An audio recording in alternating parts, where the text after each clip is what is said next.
नमस्कार, मैं हूं श्रवण तंबोली और आप देख रहे हैं द क्राइम शो। शुरुआत करते हैं डिजिटल अरेस्ट की खबर से।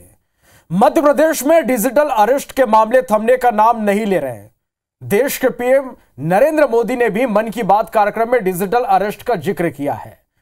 पुलिस जन जागरूकता कार्यक्रम भी चला रही है, लेकिन इसके बावजूद शातिर ठग लोगों को उन्हें अपने जाल में फंसाने में कामयाब हो जा रहे हैं।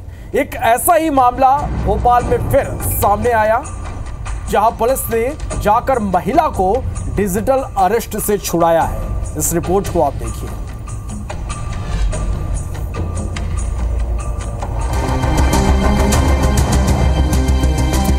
राजधानी भोपाल में एक बार फिर डिजिटल अरेस्ट का मामला सामने आया, जिसमें 70 वर्षीय महिला डॉक्टर को ठगों ने डिजिटल अरेस्ट कर लिया था। राजधानी के अवधपुरी इलाके के रीगल पैराडाइज अपार्टमेंट में 70 वर्षीय बुजुर्ग महिला डॉक्टर को डिजिटल अरेस्ट कर जालसाज ने 10 लाख की राशि अपने अकाउंट में ट्रांसफर करवा ली। शहर के अवधपुरी थाना क्षेत्र में 70 वर्षीय डॉक्टर रागिनी मिश्रा को 3 दिन से जालसाज ने डिजिटल अरेस्ट कर उनके ही घर के कमरे में कैद कर रखा था। इस दौरान उन्हें डरा धमकाकर 10 लाख रुपए की राशि बैंक के जरिए अपने खाते में डलवाई। निजी एयरवेज मनी लॉन्ड्रिंग मामले में नाम आने का डर दिखाकर बुजुर्ग महिला को डिजिटल अरेस्ट किया गया। साथ ही धमकी दी गई कि हमारे लोग सादी वर्दी में आपके आसपास हैं, किसी को भी बताया तो गोली मार देंगे। घर में 3 दिन से डिजिटल अरेस्ट का शिकार महिला ने अपने पति को भी इसकी जानकारी नहीं दी और जालसाजों के खाते में पैसे ट्रांसफर कर दिए। महिला के पति 74 वर्षीय डॉक्टर महेश मिश्रा को जब मामले की भनक लगी तो उन्होंने इसकी शिकायत पुलिस में की। पुलिस मौके पर पहुंची और डिजिटल अरेस्ट हुई महिला का रेस्क्यू किया। पुलिस ने भी जालसाज से फोन पर बात की। पुलिस जालसाज से बात कर ही रही थी और जालसाज ऊल जुलूल बातें करता रहा। जैसे उन्हें भनक लगी, फोन कट कर दिया। आपको बता दें कि ठगों ने सीबीआई अधिकारी बनकर इस घटना को अंजाम दिया है। हमारे साथ डिजिटल अरेस्ट की शिकार हुई डॉक्टर रागिनी जी हैं। मैडम, क्या हुआ था आपके साथ, बता दीजिए। मुझे बताया जेट एयरवेज का जो पैसा है वो आपके अकाउंट में आया है, कैनरा बैंक में बॉम्बे में। तो मैंने कहा मेरा कैनरा बैंक में बॉम्बे में कोई अकाउंट नहीं है, मेरा सारा कुछ पीएनबी है, मैं गवर्नमेंट जॉब के हूँ, तो जो भी है वो आप मेरे से वो कर लो। बोले ऐसे नहीं होता, आपको अरेस्ट करेंगे, या तो आप तैयार हो जाओ, हम आपसे इंक्वायरी और आपकी जो सच्चाई है वो जानना की कोशिश करेंगे, नहीं तो फौरन आप जेल जाना पड़ेगा। फौरन हम फोर्स भेज रहे हैं। तो कब से आपको कर रखा था मैडम? 3 दिन हो गया। 3 दिन। आपने कितने पैसे ट्रांसफर कर दिए मैडम? उसने बोला हम आपको बताएंगे कितने करने और किस अकाउंट में करने हैं। तब तक आप कुछ नहीं? उसने मुझे डिक्टेट किया जी। जब तक बैंक चली गई, बैंक में आपने किसी को नहीं बताया पैसे ट्रांसफर? हाँ, मैंने डॉक्टर साहब को भी नहीं बताया। मैंने कहा कि मैं ज्वेलरी रखने जा रही हूँ, क्योंकि वो ये कह रहा था कि अगर आपने किसी को बताया तो सब जेल जाएंगे, उनको शूट कर देंगे। जो ठग थे वो कितने लोग थे? वो लोग अपनी शक्ल नहीं दिखाते थे, फोन ही में बातें बस कर रहे थे। और उन्होंने ऐसे लोगो लगा रखा था, महाराष्ट्र पुलिस का लोगो और सीबीआई का लोगो। करिए क्या बोल के डराया गया था मैडम, एक बार बताइए। आपकी जान का खतरा है। मैंने रकम नहीं डाली, मुझे तो पता चला तो हम पुलिस सीधे गए। वाइफ को कल धमका करके जो है 10 लाख 50 हज़ार बता रहे हैं कि नेफ्ट कर दो। इसने जो है हमारा फ़ोन रिलीज़ कराया, क्योंकि वो उसको अटैच किए हुए था अपने मशीन में से, और जो है वो कोई फ़ोन नहीं हो पा रहा था हमारे फ़ोन में। मैं यहाँ पे आया और देखा तो मैडम लगातार अभी भी उसी जो नंबर, फेक नंबर जिनसे कॉल आ रहे थे, उस पर मैडम लगातार इंगेज थी। तो वो लगा और भी इंफॉर्मेशन इनसे और जानना चाह रहे थे कि उन्होंने जिस खाते में इन्होंने अपना जो और भी फंड्स रख रखे थे, उससे वो चाह रहे थे कि किस तरीके से और भी पैसे इनसे, क्योंकि मैडम 10 लाख रुपए तो कल ट्रांसफ़र कर ही चुकी। तो उसके बाद में मेरे द्वारा इंटरवीन किया गया, उनसे बात की गई। तो शुरुआत में वो अपने आप को तो पुलिस बता रहे थे, लेकिन बाद में उन्हें पता चला कि उनका सामना असली पुलिस से हुआ है, तो उन्होंने फिर फ़ोन डिस्कनेक्ट वगैरह कर दिया। डॉक्टर रागिनी जिनको डिजिटल अरेस्ट किया गया था, उनके पड़ोसी है, लेकिन उनको भी खबर नहीं थी।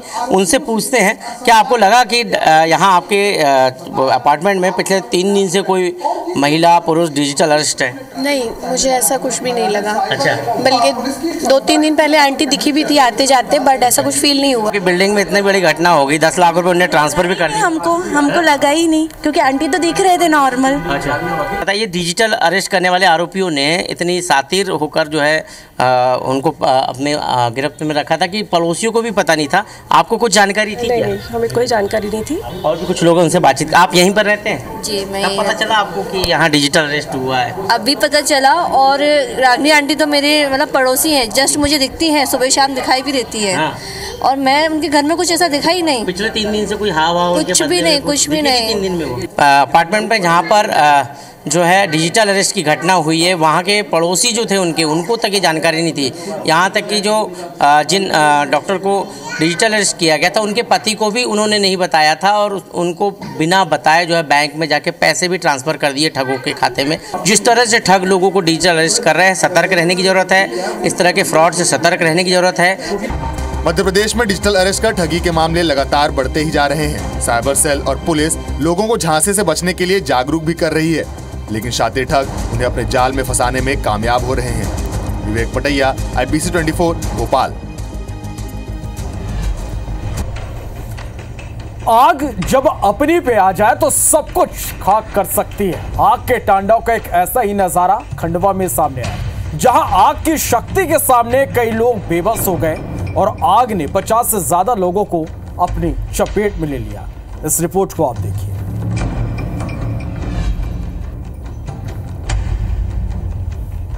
धधकती आग, झुलसते लोग, मची चीख पुकार। हादसे कभी भी कहीं भी कैसे भी हो सकते हैं। जो तस्वीरें आप टीवी स्क्रीन पर देख रहे हैं वह इस बात को सच साबित करता है। खंडवा में जो हुआ वो देख हर कोई सिहर उठा। आग वैसे ही जानलेवा होती है। आग जब अपनी शक्ति दिखाती है तो हर कोई उसके सामने घुटने टेक देता है। कुछ ऐसा ही खंडवा में एक रैली के दौरान हुआ। इस घटना में 50 से ज्यादा लोग झुलस गए।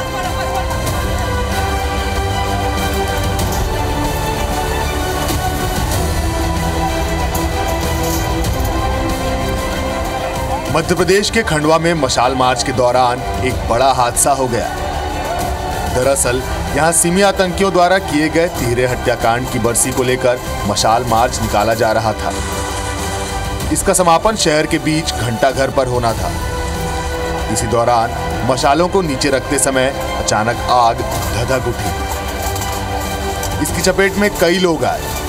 यह आग इतनी खतरनाक थी कि कुछ ही पल में इसने 50 से ज्यादा लोगों को अपना शिकार बना लिया।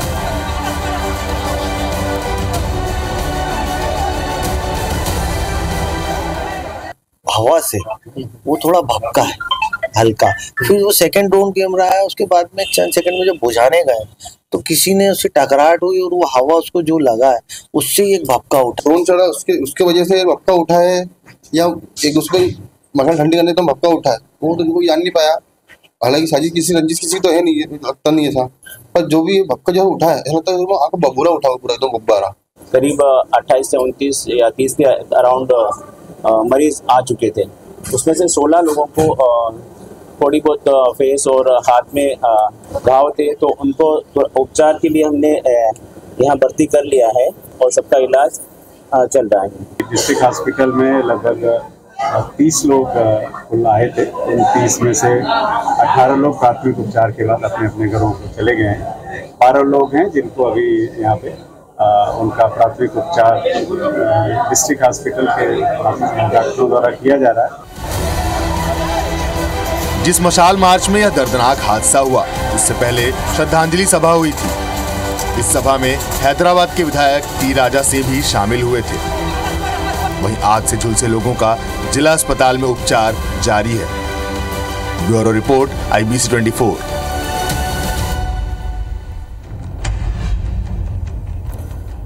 चलिए अब आपको लेकर चलते हैं मुरैना के चंबल इलाके में, जहां एक अजीबोगरीब लूट की वारदात सामने आई। पैसे गहने की लूट तो आपने अब तक सुनी और देखी होगी, लेकिन इस बार चंबल में कुछ अलग ही तरह की लूट की वारदात को अंजाम दिया गया है। कैसे, देखिए इस रिपोर्ट।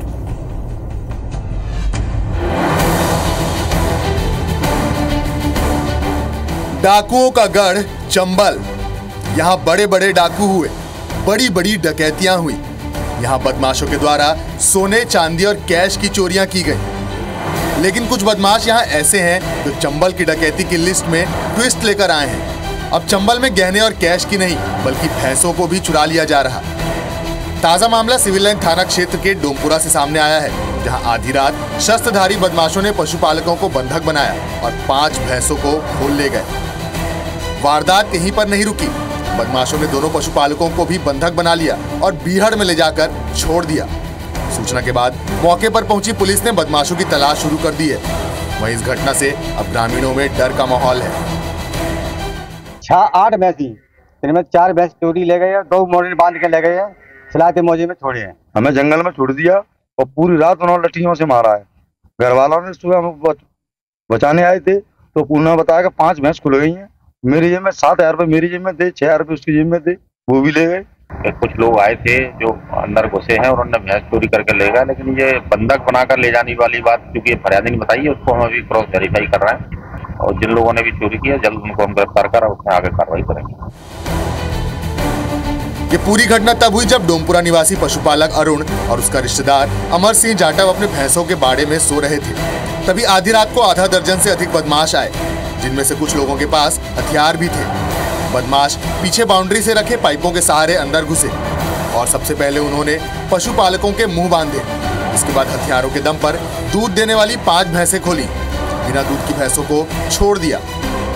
भैंसों के साथ दोनों पशुपालकों को बंधक बनाकर अपने साथ ले गए।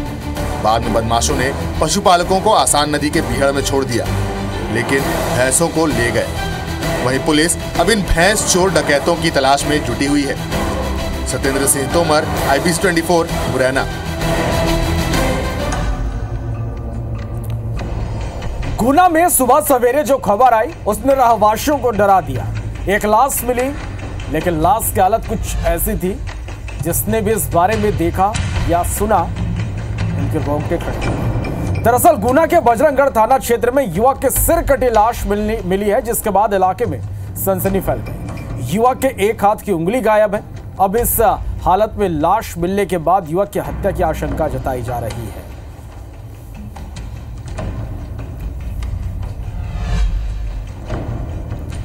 इधर दुर्ग में साइबर फ्रॉड मामले की जांच के लिए बेंगलुरु पुलिस छत्तीसगढ़ के दुर्ग पहुंची है। 1,40,000 रुपए की ठगी के मामले में पुलिस गुटखा कारोबारी के बेटे की तलाश कर रही है। वहीं जब पुलिस के आने की भनक आरोपी युवक को लगी तो वो मौके से फरार हो गया। पुलिस ने युवक के पिता को थाने में बिठाया और मोबाइल लोकेशन के आधार पर फरार युवक की तलाश जारी है।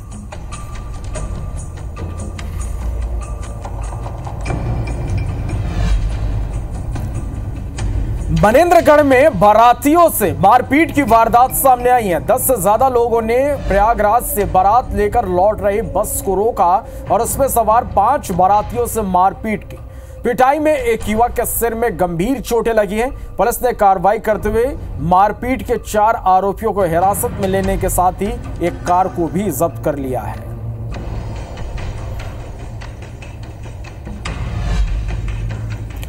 तो ठगी और डिजिटल अरेस्ट जैसे मामले थमने का नाम नहीं ले रहे। बिलासपुर में रिटायर्ड अधिकारी से 40 लाख रुपए की ठगी हो गई। बदमाशों ने शेयर मार्केट में मुनाफे का झांसा देकर अलग अलग किस्तों में रकम अपने खातों में जमा कराई।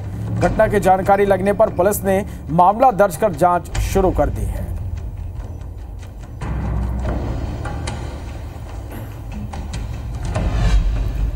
इधर सूरजपुर कांड पर एक बड़ा एक्शन हुआ। सूरजपुर कांड पर एक्शन लेते हुए प्रशासन ने पुलिस आरक्षक प्रदीप साहू को बर्खास्त कर दिया। आरक्षक पर आरोपी की मदद का आरोप था।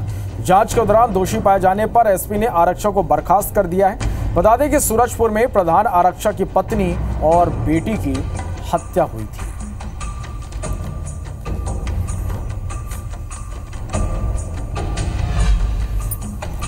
और अब खबर रायपुर से। खोरपा गांव में युवक का शव मिला। शव के पास से नारियल, नींबू और गंगा जल बरामद किए गए। गांव के पास नर्सरी में युवक की लाश मिली। मृतक के गांव IBC 24 की टीम पहुंची। IBC 24 पर युवक के परिजनों और ग्रामीणों ने बताया युवक का किसी से कोई झगड़ा नहीं था। 2 दिन पहले युवक की गाड़ी का एक्सीडेंट हुआ था। युवक गांव में कंप्यूटर सेंटर चलाता था। युवक पूजा पाठ करता था लेकिन झाड़ फूक नहीं करता था। अमनपुर पुलिस केस दर्ज कर इस मामले की जांच में जुटी हुई है।